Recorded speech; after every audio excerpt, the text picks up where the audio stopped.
नमस्कार,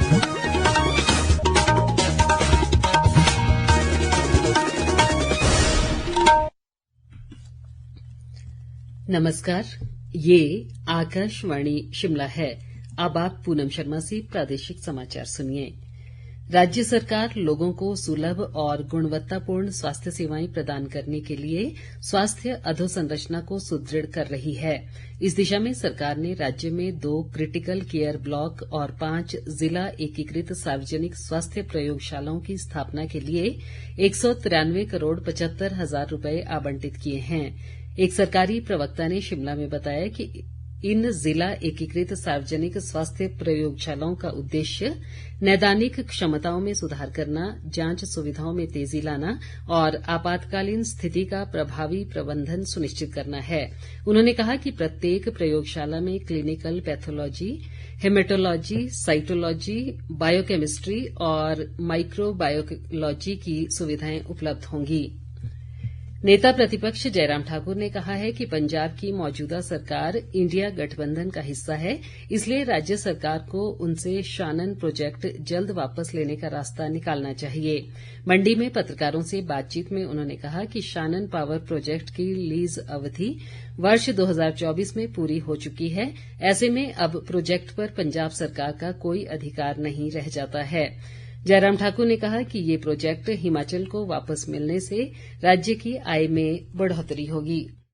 ये प्रोजेक्ट हिमाचल के अंदर है, हिमाचल की जमीन पर है और ये हिमाचल प्रदेश को मिलना चाहिए। हमारी गवर्नमेंट का स्टैंड भी बड़ा स्पष्ट था और वर्तमान में मुख्यमंत्री जी बोल रहे हैं और मुझे लगता है कि उनको अब ये सारे मामले टेकअप करना चाहिए। अब वक्त आ गया है और ये प्रोजेक्ट हिमाचल में ही आए। कांग्रेस वालों से सारे मामले को लेकर के बात करनी चाहिए, क्योंकि पंजाब की गवर्नमेंट जो है इनकी इंडिया गठबंधन की पार्टनर है, उनके साथ बात करें और बात करने के बाद इसका रास्ता निकालना चाहिए।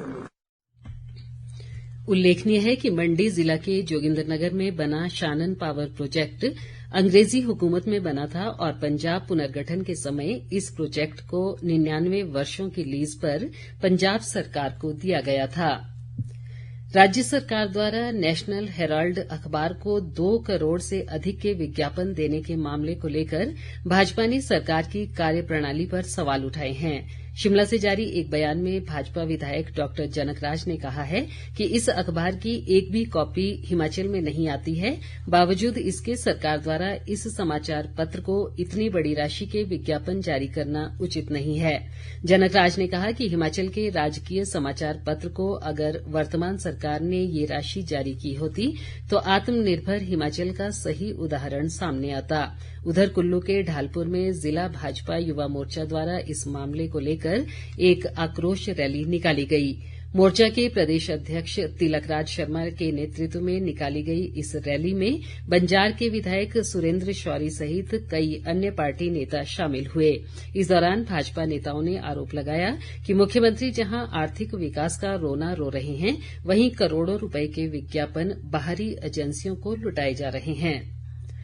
जनजातीय क्षेत्रों में किसानों को नौतोड़ देने के निर्णय व राज्य में लागू वन संरक्षण अधिनियम 1980 को सस्पेंड करने की सिफारिश के प्रस्ताव के संबंध में राजस्व मंत्री जगत सिंह नेगी ने राज्यपाल शिव प्रताप शुक्ल से मुलाकात कर इस प्रस्ताव को मंजूरी देने की मांग की है। उन्होंने कहा कि नौतोड़ वन भूमि की स्वीकृति देने के लिए संविधान के अनुच्छेद 5 के चलते राज्यपाल के पास विशेष अधिकार है।